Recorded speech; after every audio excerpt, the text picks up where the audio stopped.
Hello to you both. I'm Charlie, glad to see you. And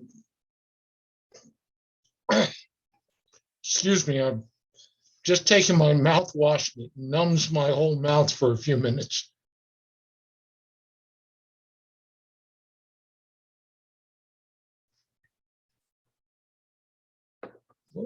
There we go.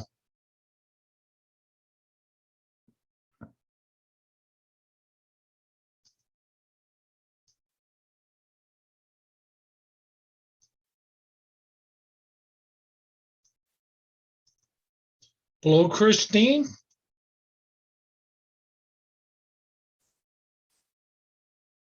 And Dwayne.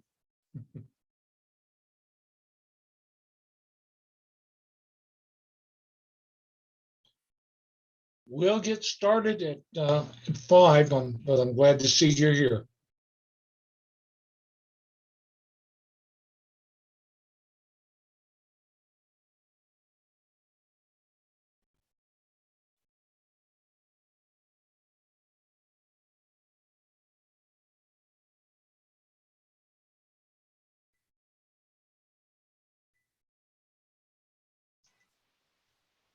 Hi, Doug. I'm glad to see you doing this. Oh, hi, Dwayne. I thought it looked like you were talking to me. I wanted to make sure. I'm sorry, I hit accidentally the wrong button, but this has really been great. I'm between what you're doing and what Camille's doing. This is offering the best benefit I can imagine for actual members of OCTA. You know, Yeah. I just resigned as the membership chairman, and one of the biggest things I saw was, only maybe 10% at most of our membership ever go to a convention. And Yeah. most really couldn't care less about the national organization. Chapters are where it's at. And this is my problem I've been having with Travis lately is he's all excited about how many members he gets through social media. Well, when you saw those numbers I sent around of non-renewing members, most of them were there a year or 2 years. And I think probably most of the people never belonged to a chapter. They joined through something like social media.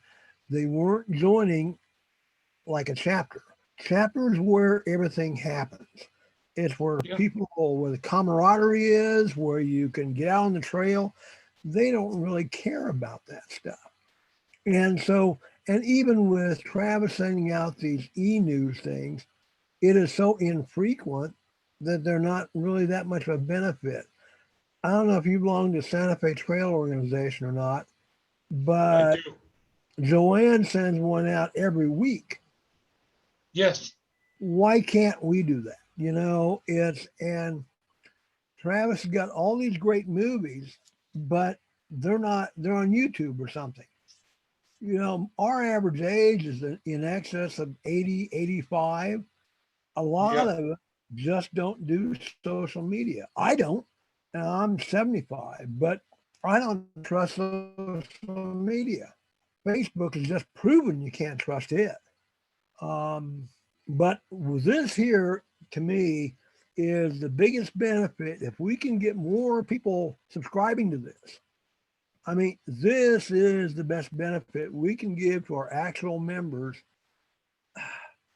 who aren't the big participants in conventions and everything like that. So I think, what you're doing is just great. My kudos. Well, thank you. And I want to welcome Christine. Hi, I want to make sure your audio is working. Hello. Yes, it's working fine. Thank you.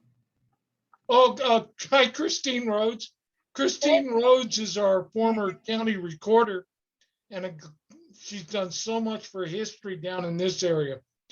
But Christine Rhodes, the Christine I was, excuse me, speaking to was Christine St. Vrain Fishes. Hi, Hi. hello. Hello. Hello. So I'm admitting people as they show up. So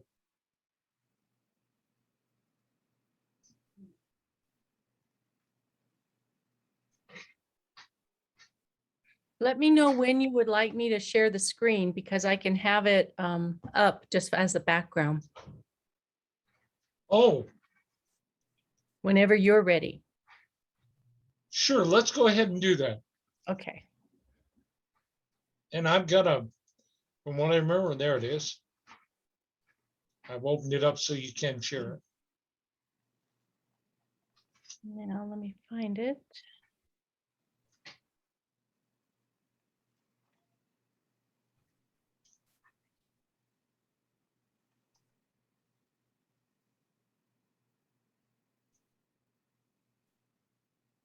That's interesting. Okay, well, what's happening? Well, it's definitely a different screen than what we had earlier, and I'm not seeing my PowerPoint presentation or how to get to it. It looks very different. Like, I Okay. think, like maybe I'm in your screen. I can't, Oh, whoops. I think we just got something.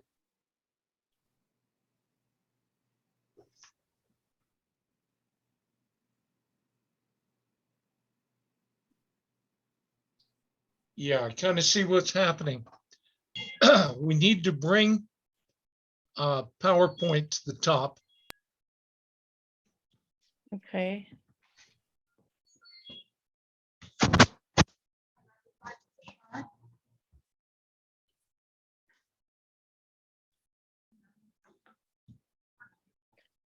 Hold on.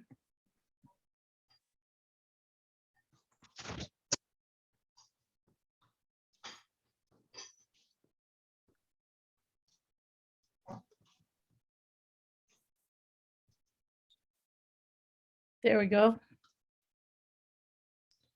There we go.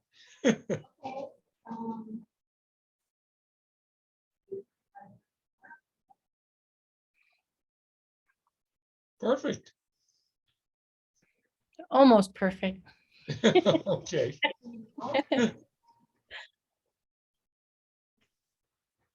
I can text Janice if you want. Okay. I'm going to mute some folks out here. So, And I'll be right back. okay.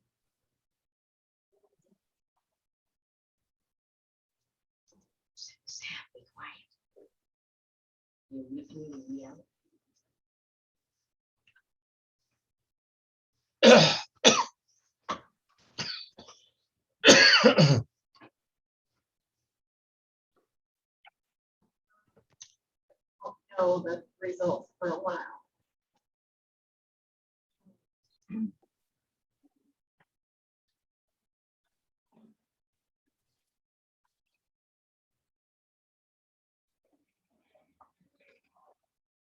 Hi, Charlie.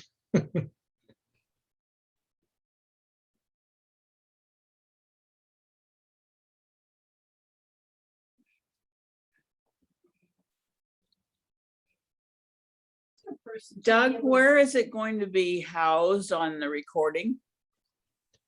Eventually, we'll get it onto the OCTA site. Okay, okay, And sometime in the near future, when I have a few minutes, I'll get us our own Southern Trails chapter site. well, we have a Southern Trails chapter site. On YouTube? Oh, on YouTube. I'm thinking our website. Yeah.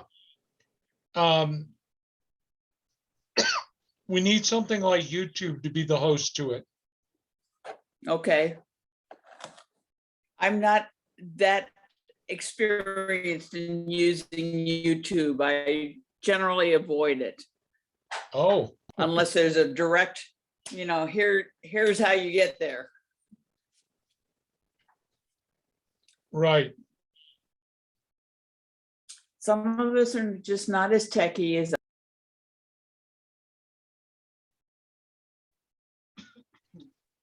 This is what I'm saying, Doug. A lot of people just don't do social media and don't want it.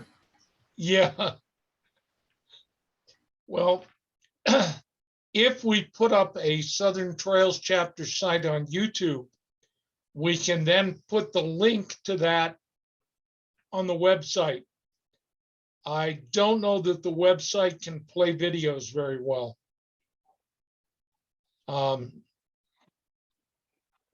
I could play with that and see.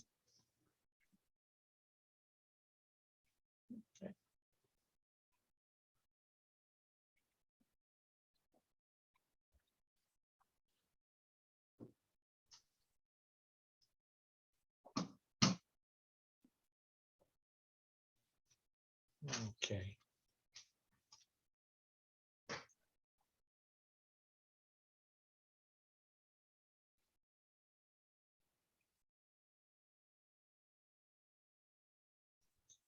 Well, I hope we get a good group tonight.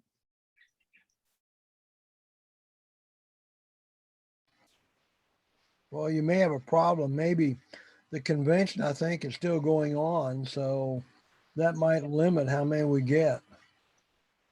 It is, I think, isn't it?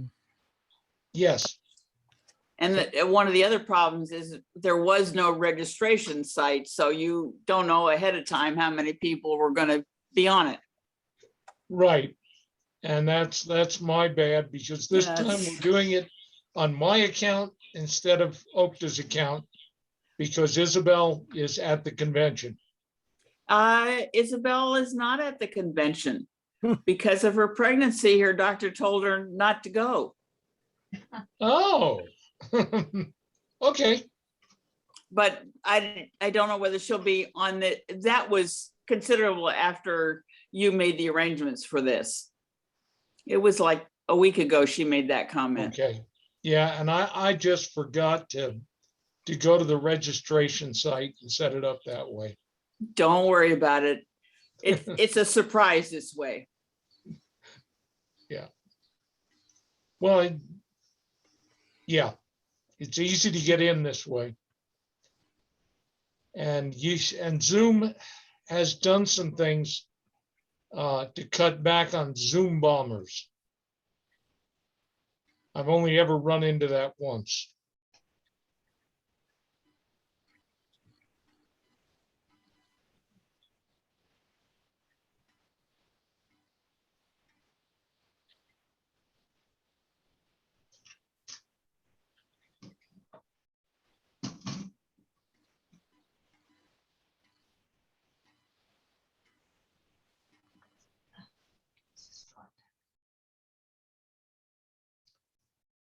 Yeah, okay. Oh, there's Gary. Cool. Hi, Gary. Okay, Christine, are you with us? I am. Great, good. See, once you Hopefully speak you don't- up, you show up. Hopefully you don't hear my birds too loudly in the background. But the good news is the hunters decided to do me a favor and not go hunting tonight. So the new puppy is being taken for a walk right now. No, okay. Well, folks, welcome. We're here tonight with Christine St. Vrain Fishes. I hope I said it right that time. Christine is a scion of the family St. Vrain, one of the most important families in New Mexico. Ceran St. Vrain was a partner of William and Charles Bent, Bent being the first governor of New Mexico, American governor, and William running Bent's Ford. Ceran was also, he did so much. for New Mexico. He was a colonel in the volunteers. If you know New Mexico history, he's all over the place. And today we're going to hear about another one of the St. Vrain family who came over the Santa Fe Trail in 1839. If you look down at the bottom, you can go to chat and you can write a message and ask questions that way. That's probably the best way to do it. And with that, I'm going to turn everything over to Christine. Well, first of all, let me send you all my greetings from Los Alamos, New Mexico. My name is Christine St. Vrain Ficius, and as a St. Vrain family descendant and historian, I am more than delighted to be here with you. With the commemoration of the 200th anniversary of the Santa Fe Trail, what better way to spend the next 45 to 50 minutes discussing a female traveler of the trail? I'd like to extend my sincere thanks to Doug Hawking and the Southern Trails chapter for inviting me to speak with you tonight. And I thank all of you who have taken the time to be here. And now my clicker's not working. Click. I There you see. go. I'll do it that way. While much has been written and spoken about Ceran St. Vrain, I have been encouraged to speak about other St. Vrain family members who either played a part in the development of the Southwest or who traveled the Santa Fe Trail. Today, we find ourselves negotiating our way through a global pandemic that has proven to be stressful and isolating. So I invite you to accompany me on a journey into the past that will shed light on a little known woman named Marie Felicite St. Vrain. Who was she? Why did she travel on the Santa Fe Trail? Did she stay in the Southwest? And is there anything we can learn from her? For those of you who are not familiar with me, I am a retired paralegal, having worked in that field for about 25 years, but I have always loved history. And I grew up listening to stories about various members of my family and reading the genealogy booklet that Paul Could we St. see Vrain. your screen? We see you. Is nobody seeing my screen? I can see it, and that should be what everyone else is seeing. I can see it. Yeah. I'm So I'm good. not sure who said that. Dwayne's good. Okay, Christine, Christine knows we're can all see good. We're all good? We're good. Okay. I hope so, because the slides really do make a much more better presentation than my face alone. So this gentleman is Paul St. Vrain, and he wrote a genealogy booklet about the St. Vrain, de Lassus and St. Vrain family in 1943, an original of which was given to my great-grandmother, Maud St. Vrain. And I would spend hours poring over the names inside and wondering about these people and their lives. And so it's no surprise that I became an amateur genealogist myself in 1999. Let me get my little cursor over there. The St. Vrain family has a long history in New Mexico, beginning with Ceran St. Vrain, my fourth great uncle, who first arrived in Taos in 1824 from St. Louis, Missouri. But there is also my great-grandfather, James Brooks Jones, who was Lieutenant Governor of New Mexico under Governor John Dempsey from 1943 to 1947, and who married Maud St. Vrain. Along with my great uncles, James Jr., a Bataan Death March survivor, the playwright, Preston St. Vrain Jones, and my grandmother and mother, all of whom were born in Albuquerque. Now, I'm pretty sure I was conceived in Roswell, but seriously, my mother moved briefly to Roswell with her parents. And during that time, she fell for a young man from the New Mexico Military Institute. And he joined the Army. And when he was stationed back east, I found myself born in Philadelphia, Pennsylvania. Unfortunately, my parents divorced when I was 2, and so my mom and I headed back to New Mexico for a while. And after living in various states and the country of Germany, I chose to live in Santa Fe for 16 years, my longest stretch anywhere, and have now lived in Los Alamos for 10 years with my husband, Chris. And I'm delighted to say that my daughter, my son, and his wife, and my 2 grandsons also live here. Well, since my early retirement, things have stayed quite busy. I am a former first vice regent and chapter regent of the Stephen Watts Kearney chapter, Daughters of the American Revolution in Santa Fe, and a current member of the Taos Mountain chapter, DAR. I also served as state recording secretary for the New Mexico State Organization, DAR. I am a board member with the Santa Fe Trail Association and co-chair for their publications committee, and belong to 2 of their New Mexico chapters and 1 Colorado chapter. I am a member of the New Mexico Genealogical Society and am also on the advisory board of the St. Vrain Mill Preservation and Historical Foundation in Mora, New Mexico.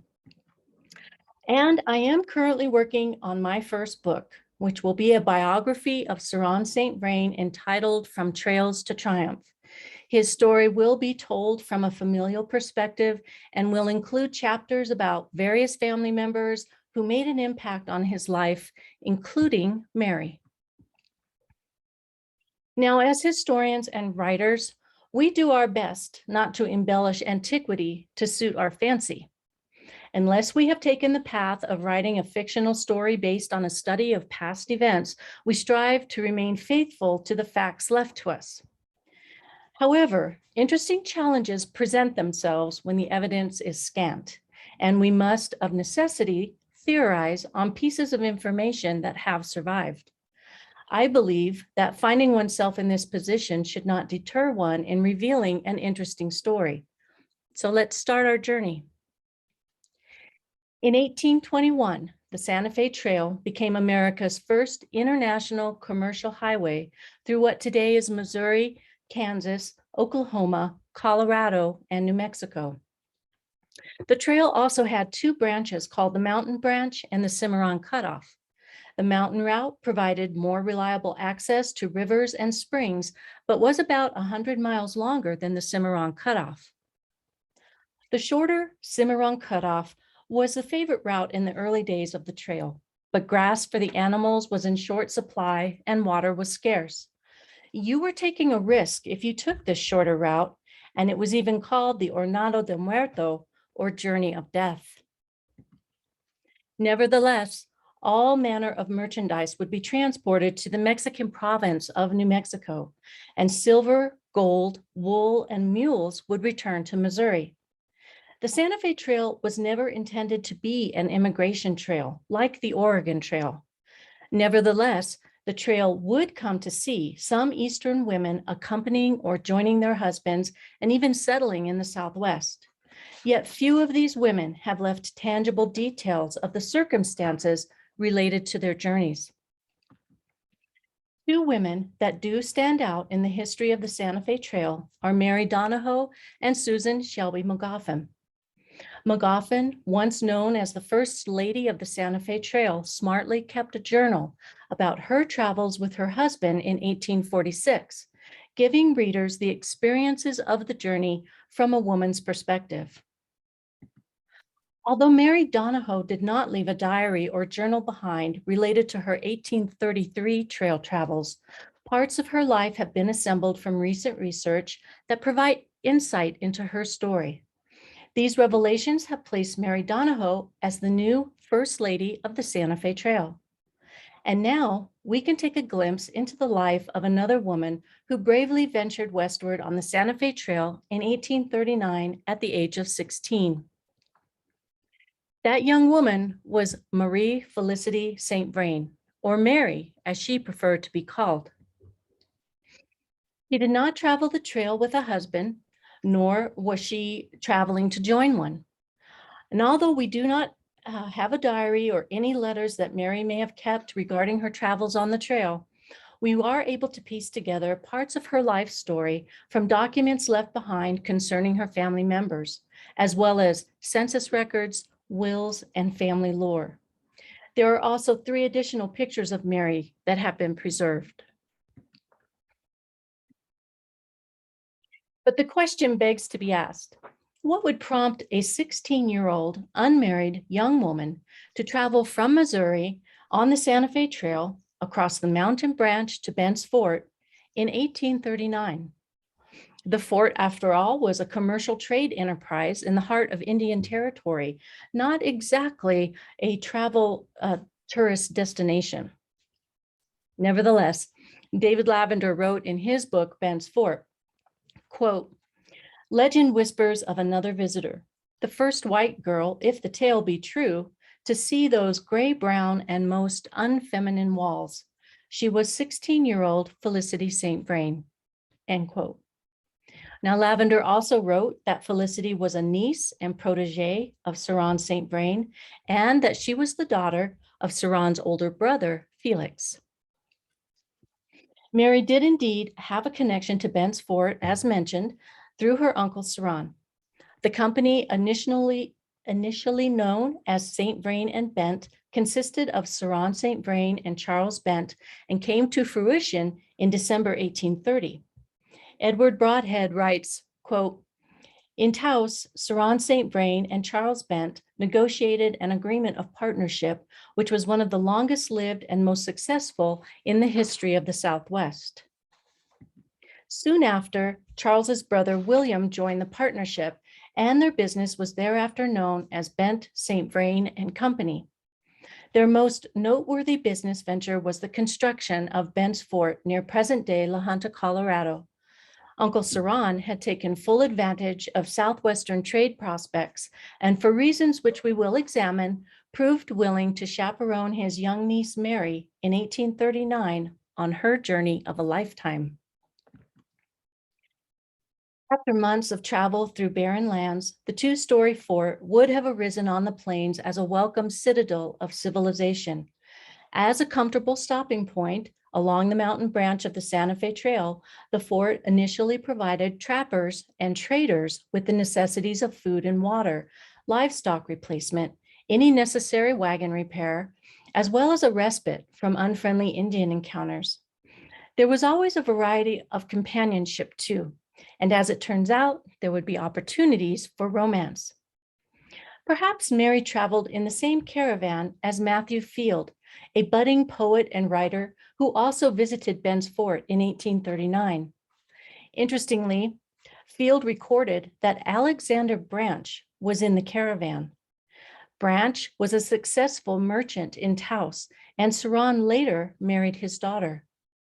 While it's not certain at this time exactly which caravan Mary traveled with, what we can do is take a little time to build the context around Mary's family background, to understand the circumstances that would have influenced her in making such a bold decision as to visit Bent's Fort.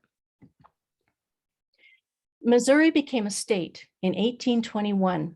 So when Mary was born in St. Genevieve on August 16, 1823, it was no longer Spanish Illinois.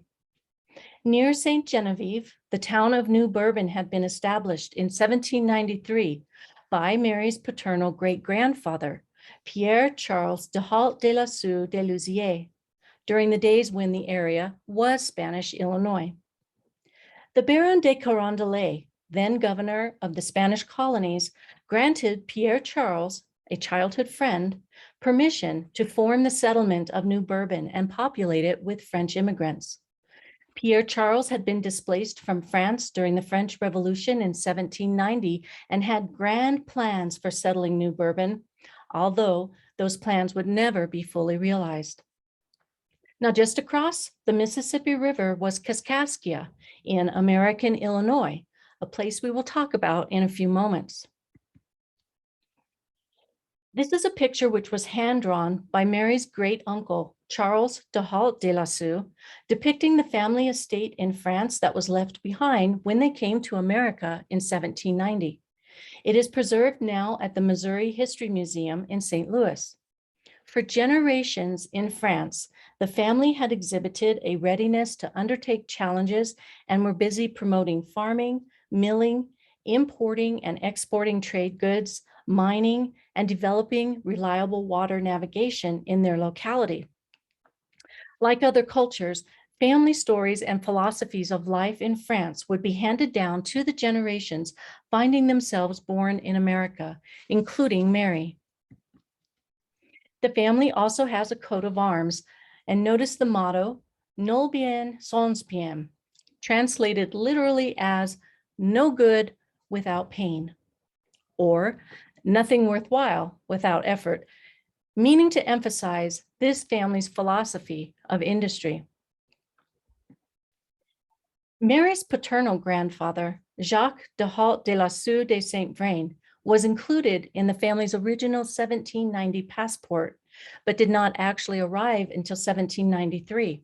He had been an officer in the French Navy and commander of the King's Galley and captain of militia.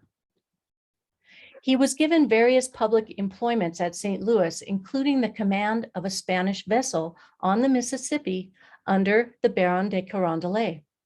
And for his successful efforts in assisting the Baron, he was awarded a land grant.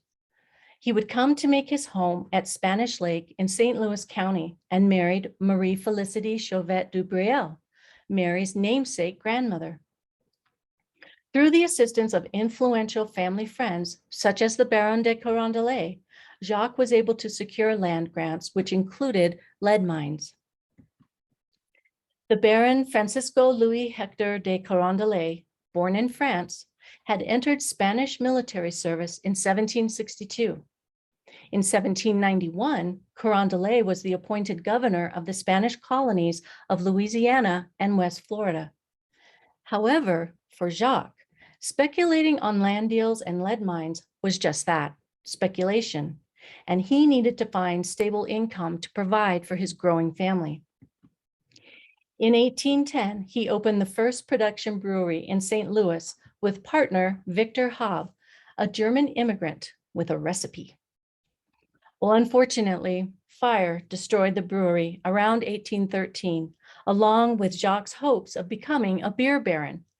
But just think, instead of a Budweiser, you could have been enjoying a St. Vrainer all this time. It wasn't meant to be, but it does illustrate the diversity in business that his descendants would imitate. Now, while Jacques died in 1818 and did not directly influence Mary, he did influence her father, Felix. And we see that the family had a philosophy of being thinkers and doers, and that while life was not always easy, it would benefit all in the family to remember their motto, that with effort, worthwhile things could be possible. Jacques' brother, Mary's great uncle Charles, likely did share some of the family history and values directly with her, since he lived until the year 1843, when Mary would have been 20 years old. And Charles also left a very good diary behind, indicating visits he made with family. Known often as Don Carlos de Hault de Lassus, he represented Spain as its last lieutenant governor of Upper Louisiana, which area included the states now known as Missouri and Illinois. In this position, he handed the territory over to the United States in March 1804 as part of the Louisiana Purchase. On what is now the Gateway Arch grounds in St. Louis, American, French, and Spanish officials gathered at Government House. A ceremony followed with the lowering and raising of the Spanish, French, and American flags.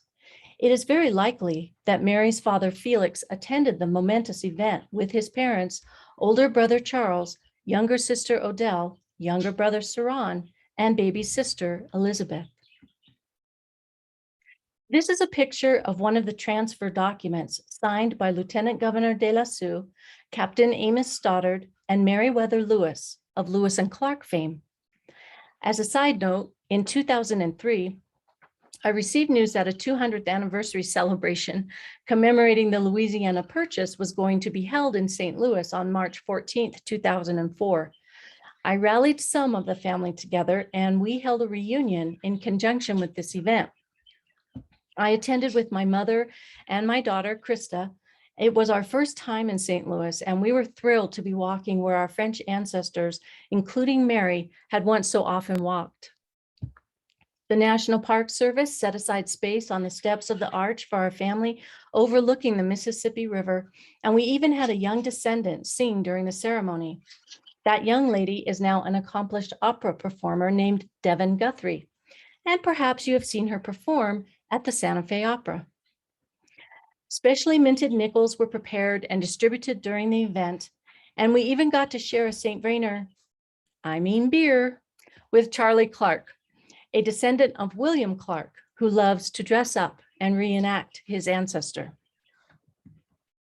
Another family member bears mentioning because we are indebted to the many letters left by her, which she wrote to various family members in French, but that give us additional insight to the de Lassus and St. Vrain families. She is Mary's great aunt, Jeanne Felicite Odile de Hault de Lassus, her grandfather Jacques' sister, who also came to America on the family's 1790 passport. She later married Pierre Derbigny, who became the 5th governor of Louisiana, with her serving as its first lady.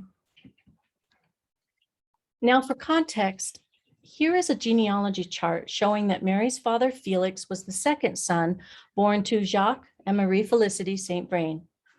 After the death of his father, Felix left St. Genevieve, Missouri, where he was living with his young wife, Marie Pauline Gregoire, and baby Mary, and followed his older brother Charles across the Mississippi River to Illinois. Charles had moved from the St. Vrain family home at Spanish Lakes, Missouri, further north to Galena, Illinois, with his wife Eulalie, their daughters and infant son, where Charles, among other endeavors, spent a few years as a county election judge.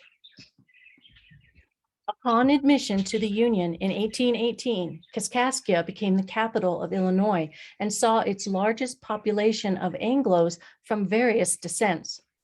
Felix settled in Kaskaskia, and by 1825, he owned a steam sawmill and welcomed his second daughter, Julia, into the world. Kaskaskia was once considered the metropolis of the Mississippi Valley and the main rendezvous point for the whole territory. It also served as a springboard for explorations to the west. Mary's father, Felix, was also the quartermaster of the 2nd Regiment Illinois Militia, a Randolph County commissioner elected in 1828, and public administrator for the county. This is where Mary spent her very early years growing up.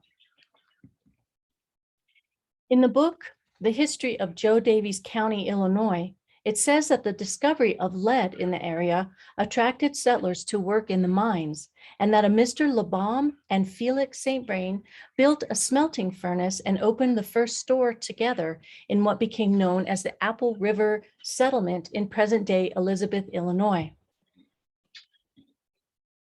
In addition, their younger brother, Savinian St. Vrain, after completing his education, followed his brothers to Illinois, where in 1830, he married Virginia Menard. The Menards were a very prominent family. Savinian worked as a store clerk, but would later come to hold public office as treasurer, assessor, and sheriff in Kaskaskia. With these brothers gainfully employed, they seemed set to raise their families in the context of Illinois pioneers, and they would have been welcomed by the other settlers too, since life in early Illinois had maintained a French influence ever since traders entered the area in the early 1700s. Mary's parents were Felix St. Vrain and Marie Pauline Gregoire, whose family also hailed from France. Mary and Julia's sister, Emma Angelique, arrived in 1828, and twins Felix Jr. and Francoise in 1829. But in the summer of 1830, their father was appointed to replace Thomas Forsyth as Indian agent for the Sauk and Fox nations. This appointment by the federal government also put Felix and Charles in closer working proximity to one another, since Charles had accepted an appointment as Indian agent and interpreter for the Winnebago tribe. In Felix's position, he was earning $1,200 a year, which is about $35,000 today. It was not a huge amount of money, but along with income from the smelting furnace, the family lived comfortably. On another side note, this picture of Mary's sister Emma was posted by a descendant of Emma on Ancestry.com, and I was thrilled to see it and add it to my collection. I remain hopeful that more photographs will be contributed. This slide shows a transcribed letter from Felix St. Vrain to William Clark in May 1831, describing the current state of affairs in the area. At the time, William Clark was the superintendent of the St. Louis Indian Agency. The letter reveals an aspect of Felix's personality in that he preferred to treaty with the Indians rather than use military force. The influx of white settlers from Europe and the eastern United States impacted the Native Americans just as it had in other states and territories, and the government utilized Indian agents like Felix and Charles to manage affairs with the tribes. Meanwhile, Uncle Ceran was not interested in following his brothers to Illinois. Instead, after apprenticing with Bernard Pratt in St. Louis, he determined to make his fortune further westward in the fur trade, arriving in Taos, New Mexico in 1824. Previously thought to have arrived in Taos in 1825, this handwritten letter from Ceran to Bernard Pratt and located in the Chateau collection at the Missouri History Museum is evidence that he arrived in 1824 after a long and troublesome voyage of 5 months that began in October 1823. Again, from the book Bent's Fort, David Lavender writes of these St. Vrain brothers as follows, quote, "While Ceran had been in New Mexico, his older brothers, Charles and Felix St. Vrain, had gone into the Indian trade on the Mississippi. There they had won respect. When Thomas Forsyth had resigned in 1830 as agent to the Sacs and Foxes, Felix had been appointed his successor, and Charles St. Vrain worked with his brother as agriculturist and as interpreter for Governor Reynolds during the tense negotiations with Black Hawk's angry tribe," end quote. Felix was stationed at Fort Armstrong, Illinois, when the Black Hawk War began in 1832, while at this same time, the Bent St. Vrain Company was finalizing plans for Bent's Fort in Colorado Territory. Now, the subject of the Black Hawk War is certainly fit material for a presentation entirely on its own merit. However, for our purposes today, we are simply trying to understand the circumstances under which a young Mary found herself during this turbulent time. As tranquil as this 1839 painting appears to be, to say that Mary was being raised with her siblings in a quiet and peaceful atmosphere would not be true. The most prominent Indian tribes in Illinois were the Illinois, Miami, Winnebago, Fox and Sauk, Kickapoo, and Potawatomi. Black Hawk was from the Sauk tribe. Plundering, kidnapping, and killing between Native Americans and white settlers were a constant threat. While the various tribes had tolerated the French traders in the 1700s, the encroachment of their lands by Anglo settlers caused conflicts. For example, one report from General Atkinson in 1832 stated that the Sauk attacked a settlement on Fox River, where 15 were killed and 2 young women taken prisoners. Mary was growing up in a hostile environment. Then in May 1832, while on a mission to deliver dispatches under orders from General Atkinson, Felix and other members of his party were ambushed and murdered by a band of pro-Sauk Winnebago Indians. Felix's murder was particularly atrocious. The Indians, after killing and scalping 3 of his companions, cut off the head, hands, and feet of Felix. But they did not stop there. They cut out his heart, cut it up, and passed it in pieces to the braves to eat. And this became known as the St. Vrain Massacre. At least one account reports that the butchering started before Felix was dead. He was 33 years old. and the fear had become the reality. We do not have an image of Felix, but one of his granddaughters, Julie St. Vrain Schwankowski of Detroit, Michigan, wrote that Felix was portrayed as being tall, slightly built, with black eyes and black curly hair worn rather long. Additionally, he wore a fringed jacket and boots that were donated by the family to the St. Genevieve Historical Museum for display. Felix's brother-in-law, then General George W. Jones, identified his body at the time of the murder and brought the items to the family. Unfortunately, today no one at the museum seems to know where these items are located. Hopefully they will turn up. General Jones later became a United States Senator from Iowa, and he and his wife, Josephine Gregoire, adopted Felix's daughter, Julia. In the Missouri History Museum, there is an Indian motif pillowcase that bears a small amount of blood. It is an item that Felix was carrying with him when he was murdered. And I'll add that it was very moving to see this in person. And I remain grateful to the staff at the Missouri History Museum who brought this item and others out for me to see and photograph.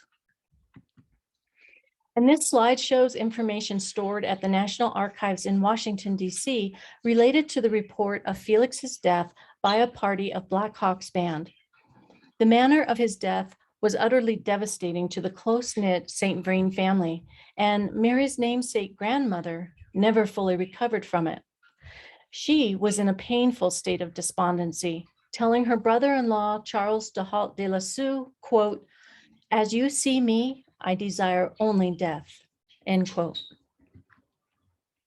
Mary's mother was not immediately told the details of her husband's gruesome murder. Instead, she and the children were quickly sent across the river to her father's home in St. Genevieve, Missouri.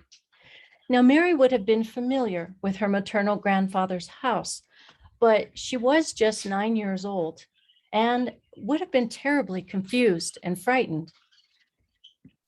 Uprooted from her childhood home, unable to understand why her father would not be coming back, concerned for her distraught mother and doing what she could to help her siblings, Mary suddenly found herself forced to grow up quickly.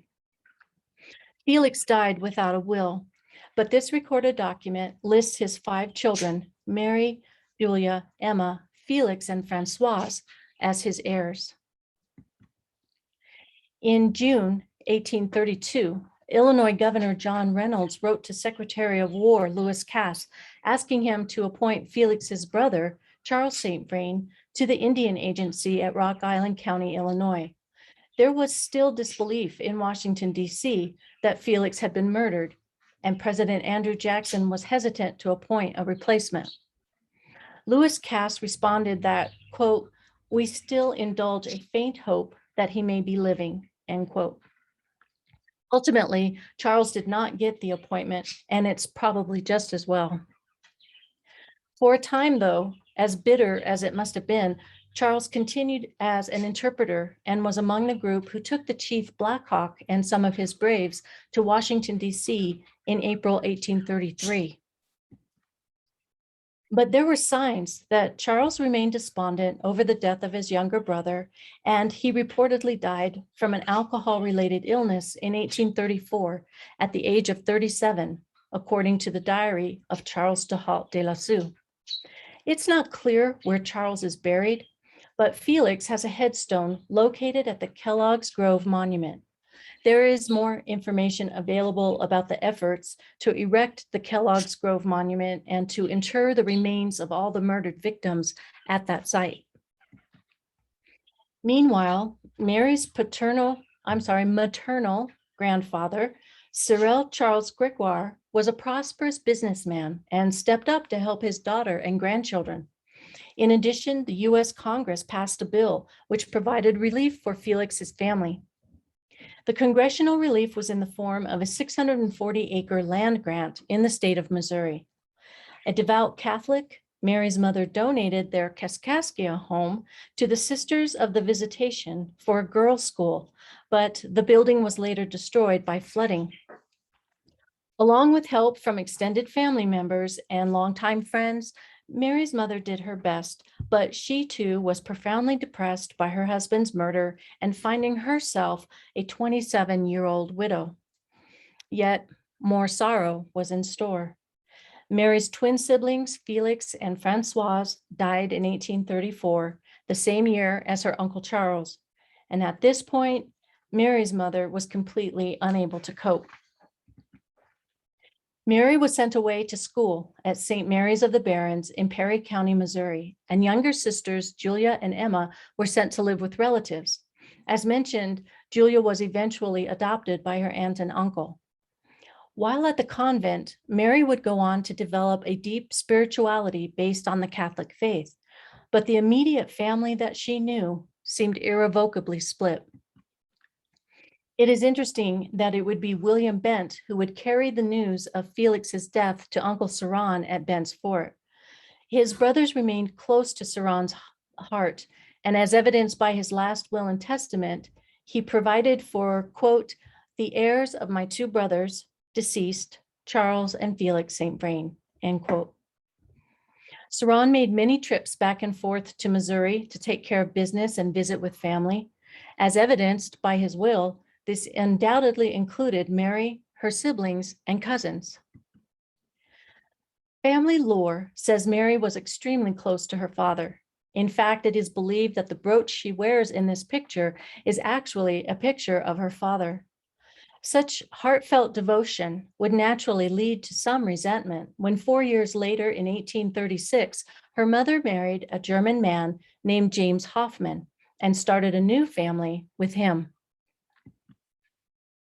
We certainly cannot blame Mary's mother for wanting to move on with her life, but in 1836, Mary was 13 years old, a ripe time for a young girl to be resentful of all the unwanted changes in her life. As she sat working on her needlepoint, she would reflect on her circumstances. Everything was happening to her in such a rapid series of events: the death of her father, removal from her childhood home, the deaths of her youngest twin siblings and Uncle Charles, separation from her mother and sisters Julia and Emily, and now the remarriage of her mother. Her mother and new husband were soon expecting their first child too. Yet another sign that life was moving on. Now, Mary was smart enough to know that all people face suffering or obstacles in life, but still her circumstances would have just felt so unfair. In spite of the education provided to her, it would have been easy to feel cast off and overlooked, having no idea what would become of her. She was close to her Uncle Ceran and could have wondered what life in the Southwest was like. The bonds being created between men as they lived, worked, and battled their way from east to west were proving to be unbreakable and timeless. However, the special connections between women, while much less written about, were nevertheless just as meaningful and binding. In 1836, the kidnapping and enslavement of Anglo women by Comanche Indians in Texas was an excruciating example of the potential misery awaiting the gentler sex should they venture across the plains. While Mary's head was bent over her needlepoint in Missouri, Mrs. Sarah Ann Horn and a Mrs. Harris were surviving the violent attacks against them by Comanches. Both women watched family members being slaughtered, and both had small children, which were also taken captive, tortured, and killed. Their first night of captivity, Mrs. Horn described as, quote, infinitely beyond the power of language to express the horrors of this painfully memorable night, end quote. 2 years later, both ladies were rescued, but they never fully recovered. Rachel Parker Plummer, 4 years older than Mary, had spent most of her youth in Crawford County, Illinois. However, she too would be taken captive by Comanches in Texas and forced to watch her family slaughtered. Rachel owed her rescue to Colonel William Donahoe, but it is her description of friendship with Mary Donahoe, whom we now call the First Lady of the Santa Fe Trail, which stands out. Rachel said, quote, I have no language to express my gratitude to Mrs. Donahoe. I found in her a mother, a sister, a friend, one who was continually pouring the sweet oil of consolation into my wounded and trembling soul." End quote. While the experiences of these women might not have reached the ears of the Illinois and Missouri St. Vrain families, they already had their own valid reasons to be wary of that pioneering spirit which lured them westward. In July 1838, around the same time that Rachel Plummer was relating her brutal story of kidnapping and murder of her family, Edward Broadhead documents Uncle Ceran in St. Louis on business, where he paid visits to his mother, siblings, and extended family. To be sure, by 1838, the process of transporting merchandise from Missouri to Santa Fe or Bent's Fort had become a routine, but the journey was still considered far from mundane or casual passenger transportation. Still, if there was trouble with an adolescent and possibly despondent Mary, plans could very well have been set in motion for her to spend time with her uncle at Bent's Fort. Mary shared something else in common with her Uncle Ceran, a feeling that life in the East represented nothing but a series of losses. While more affluent friends her age could be making plans for a grand tour to Europe prior to settling down, Mary would toss aside the inherent dangers that could befall her and agreed to travel the Santa Fe Trail with what would have been an annual caravan in 1839. It does not appear that there were any other family members objecting to such a journey, but what is evident is that Ceran was a trustworthy uncle, willing to take his teenage niece under the wings of his guidance and protection. Whether it was lingering depression or a youthful desire to see places unknown, what spirit, what fortitude, or what trepidations ran through Mary's mind as she left her needlepoint behind and raised her foot to board the westward wagon.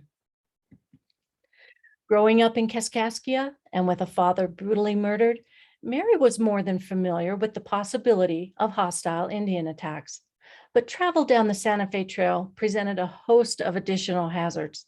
Wagons broke down, animals stampeded, violent storms of rain, hail, and sand pelted the caravans, and a host of accidental injuries could occur at any given moment.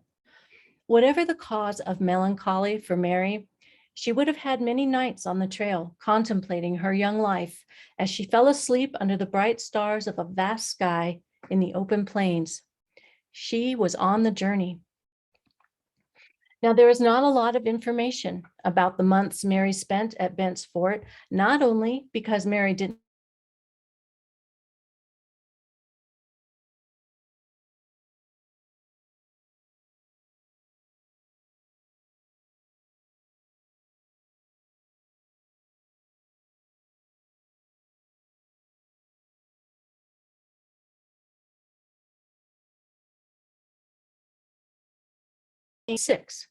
an adobe Mexican-style fort that rose up on the plains like an ancient castle. About 25 rooms that all had dirt floors, which were sprinkled with water several times a day to prevent dust. These rooms consisted of bedchambers, a dining room, a kitchen, a small store, blacksmith shop, barber, and an ice house. There was a well with good, clear water. McGoffin added, quote, "There is no place on earth, I believe, where man lives and gambling in some form or other is not carried on," end quote, referring to the fort's billiard room and racetrack. Mary would have been provided her own private room with 2 windows looking out on the plains and the fort's plaza. A bed, table and chairs, and a wash basin were furnished. She could have eaten her meals in her room, but likely was a frequent guest in the main dining room.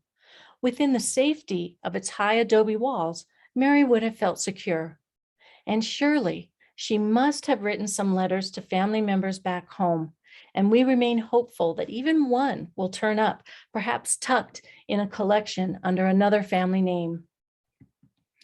Well, shortly after her arrival to Bent's Fort in 1839, Kit Carson developed a romantic interest in Mary. Now, some have contended that there is a discrepancy with this date because they say Kit was not employed by the fort until 1841. Well, Uncle Ceran and Kit had been friends since at least 1826, when a 17-year-old Kit was with Ceran on the Gila River trapping expedition. And Kit likely made many visits to Bent's Fort as a trapper during and after its construction prior to formal employment. Well, the flattered young Mary returned Kit's attention, thinking maybe the fort was not such a bad place after all. When enthralled with the attentions of Kit, I'm sure Mary was reasoning with herself that she could make a happy family life as Kit's wife. But Uncle Ceran opposed the romance and would not compromise.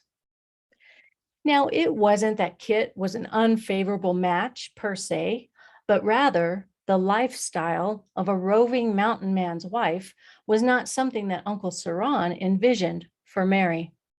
Taking a break from her sorrows in Missouri and having an adventure was one thing. A married but lonely life on the Southwest frontier was another. Not only was Mary 14 years Kit's junior, but feelings were still very tender over the murder of her father by Indians, and Kit was known to be looking for a wife to help raise his half-Arapaho daughter, Prairie Flower. We can well imagine the tears, the protests, and the teenage feelings of unjustness at being denied the opportunity to pursue her first love. Rather than risk a scandalous elopement, Ceran swiftly shipped Mary back to family in Missouri and requested from all involved that for Mary's sake, the romance be kept confidential. The main sources quoted for the romance are in Edwin L. Sabin's book called Kit Carson Days, 1809 to 1868, Volume 2. He describes one source as, quote, "It, the love match, was recited to J.W. Gibson of Agency, Missouri, out upon the Oregon Trail by a young Frenchman cousin of Felicite, and Carson, present in the camp, rebuked the breach of confidence," end quote. So obviously, something happened that would have had an impact on Mary's reputation. Well, rumor grew that with a broken heart, Mary became a nun. But the story proved to be unfounded. Not very long after Mary's safe return to Missouri, she returned to the convent where she had been educated and awaited her fate. This likely led to the nun rumors. It was determined that Mary needed to settle down, and on November 3rd, 1840, she was married to Theodore Bish in St. Louis, a stocky German man, possibly a friend of her stepfather, and ironically, 14 years her senior. But Mr. Bish was a successful businessman and co-owner with his brothers of the zinc and lead Bish mines in St. Francois County, Missouri, and he was ready to start producing heirs. On August 11th, 1841, Mary gave him their first daughter, Mary Ann. The adventurous trip to Bent's Fort and the brief romance with Kit Carson was laid to rest, as over the next 25 years, 14 more children were born, evidence that Mary had discovered something she could do quite well. But Mary's resolve and faith would continue to be tested. Sadly, she and Theodore had to bear the loss of 3 infant children in the years 1847, 1852, and 1865. In addition, in 1858, eldest daughter, 17-year-old Mary Ann, who was like the summer rose, loved to bloom and fade away, died of pneumonia while attending a Catholic school in Davenport, Iowa. Arrangements were made to bring Mary Ann home for burial in St. Genevieve. For the next several years, Mary and Theodore did their best to carry on, and in 1863, Theodore would serve in the Civil War on the side of the Union as a private with the 5th Regiment, Company F, Missouri State Militia Cavalry, 2nd Organization. Then in 1874, Theodore moved the family into a new home at DeSoto, Missouri. It was a fine home with lots of space for the children, and things were looking up. However, although the water from the well was clear and tasted good, it turned out to be filled with deadly typhoid germs. Unbelievably, 6 more children died within the space of 2 weeks, ranging in ages from 11 to 24. And before Mary and Theodore could even catch their breath, son Felix Kraft, who went by the name of Philip and was a photographer, died in 1876 from a buggy accident in Steelville, Missouri. Mary was watching her beloved family being whittled away one by one. And as if all that Mary had endured in life were not enough, Mr. Bish, her husband of 38 years, died 2 years later in 1878 when Mary was 54. She never remarried and eventually chose to live with her youngest daughter, Fanny, and son-in-law, Dr. Lee Turley. The 4 children that survived to adulthood shown here were Emily Ada, Theodore or Bud, Benjamin, and Fanny Lee. Emily, who went by Ada, never married, refusing to marry the man her father had suggested. But Bud, Benjamin, and Fanny all gave grandchildren to Mary. Mary would go on to live until age 79, passing away in 1902 at the home of her daughter Fanny in Bonne Terre, Missouri. This is the home which still stands today, having been repurposed into apartments. And this is a newspaper obituary indicating that her life was a shining example of Christian hope and faith and charity.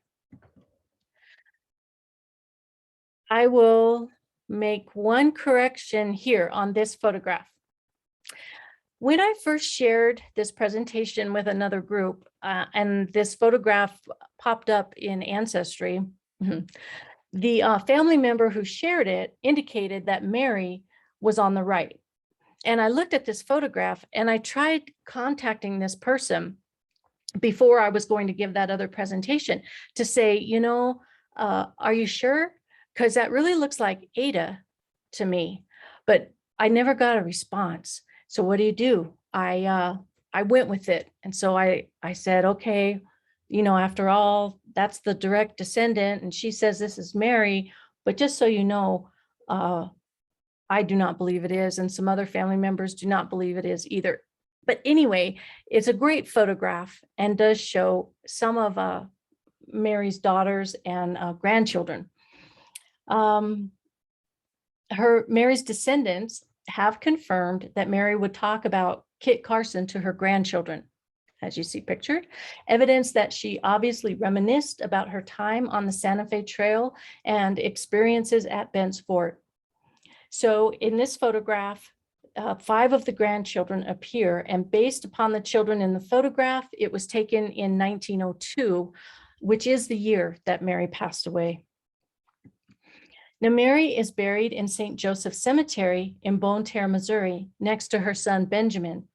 However, the actual headstone is missing. So recently, Mary's great-great-granddaughters placed a new plaque, but I have not enlarged the picture of the plaque because there was a mistake with dates. And literally, I was told it was COVID brain. They were trying to have this plaque made right in the middle of someone with a really bad case of COVID, and it's all wrong, but not to worry. A replacement is being ordered. And nevertheless, it's delightful to see Mary's resting place being refreshed with a new marker. And I'll be happy to share the new marker when the mistakes have been corrected. Well, the images fade, but what remains is a brave pioneer spirit, the gift of a gentle but hardy womanhood, and steadfast devotion to faith and family. What other young girls saw as impossible, Mary saw as an opportunity.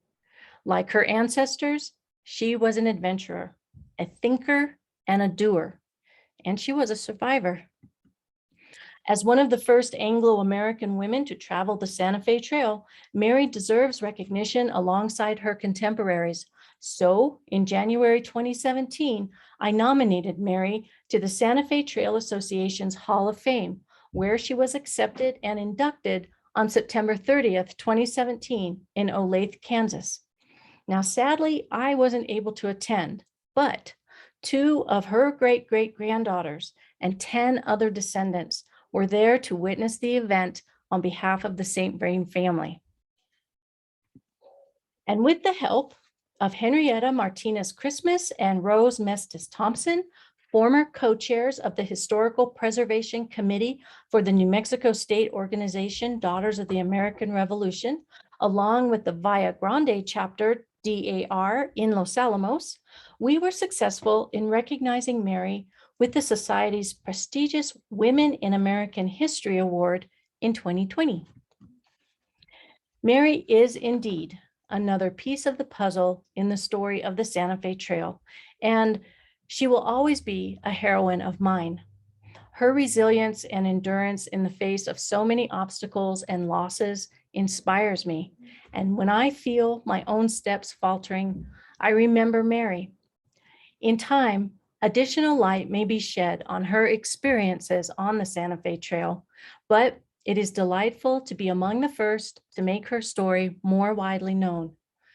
It's been my pleasure to share that it's not only the De Lassus and St. Vrain men who possess an adventurous and life-loving spirit. I hope Mary is smiling. Christine, I want to thank you very much. That brought a lot of things to life for me, and knowing about those the French families and the towns that were the anchor of the Santa Fe Trail, and of Kit Carson's girlfriend. Wow. Yeah.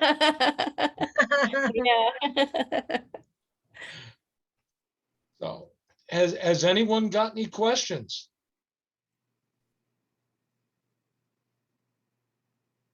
I don't know how to, there we go. Is the screen back to you now? I don't know how to. Yeah, I think I can. Let me see. Oh, hang on. I know, I'm like stuck here.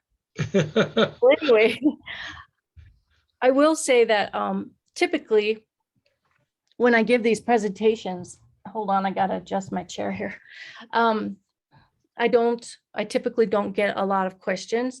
I like to think that that's because I've been so thorough and try to present a lot of information, you know, in a relatively short period of time. But I will say that I will definitely include this information and more as I find it in the book that I put together. There will be chapters about different family members. I do have another presentation that I give to societies, various societies, about Ceran. And I have one about his younger brother, Marcellin. A lot of people wonder, well, Ceran's your 4th great uncle, but who's your direct ancestor? And that's Marcellin. Marcellin and his Native American wife, Royal Red, are my 3 times great grandparents. And I do have a presentation that I give about them, which I was fortunate to be able to give in, it wasn't exactly Platteville. It was in, well, yes, it was in Platteville. So in Platteville, in Colorado, if you don't know, there is a Fort St. Vrain, but it is a generating station. And it used to be a nuclear powered generating station, but it is not that any longer. Well, anyway, long story short, I met a man probably back in 1999 when I first started this genealogy stuff, and his name was Joe Pinner. And Joe lived in Greeley, very close to Platteville, and he worked at the generating station. Well, he got interested in the name St. Vrain and in the story, and on the property of the generating station was an old museum that had long been disused, abandoned, maybe used once in a great while for classroom training or something. Well, he got very interested in creating a museum about not only the generating station, but about the St. Vrain family. So he invited me up to give a presentation about Marcellin, who was the major domo of Fort St. Vrain, and about Red. So I do have a lot of fun talking about my more direct ancestors, as well as these other people. I don't know if you can see it, Christine. We are getting messages from folks. Thank you for the presentation. Very interesting. This has really been interesting. Thank you so much. Great presentation. Very interesting. So just so you know. Thank you. Thank you all so much. And it's really a pleasure to see your faces and to get to meet you this way. And I hope that I'll have more opportunities in the future to meet with you and to see you perhaps in person. Okay. All righty. Well, thank you very much. And I guess we'll stop the recording and close out. Again, thanks, and thank all of you for coming. Thank you. I will bid you farewell. Thank Okay. you. Thank you. Thank you. I really enjoyed it.